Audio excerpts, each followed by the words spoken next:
happy. This has been one of my dreams and na-fulfill siya for this month. With the start of bare months up until December, at least once a month lang. Or if kaya ko na more than once a month, I give back. And I want kasi na every month iba-ibang pinupuntahan ko para ma-share ko din talaga sa iba't ibang tao, different walks of life.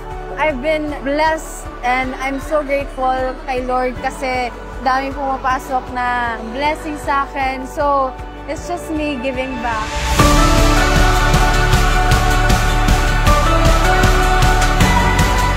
Kita namin yung mga bata na nakangiti, na nag-receive sila ng mga gifts from Aya na alam mo yon, na wala silang ibang iniisip, happy lang sila today. So, nakakatuwa and hopefully, mas marami pa kaming matulungan na community, not just yung mga kids, but yung ibang sector pa as well. It just makes me so happy and it warms my heart kasi nakita ko yung mga bata. I'm a kid at heart and before din ng bata ko, para pangarap ko lang na gusto ko makakain ng Jollibee. So, ngayon na, I'm blessed naman. I have friends, I have resources, may Jollibee, Pure Gold, Super Crunch, and all the other resources na willing tumulong, then why not use it for a good cause?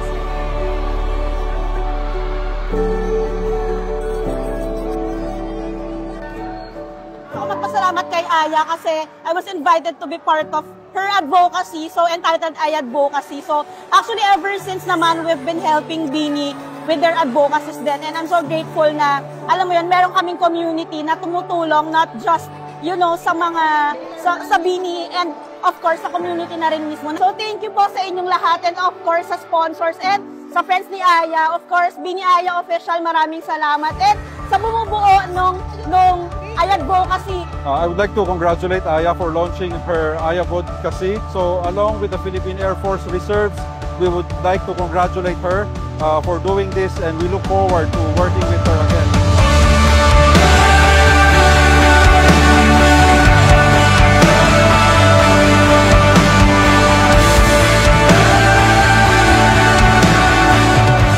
So that's what happened today and I'm really grateful kasi this place right now has been filled with nothing but love.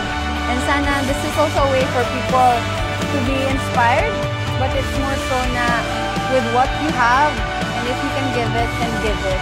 Because it's always better to give it to yourself.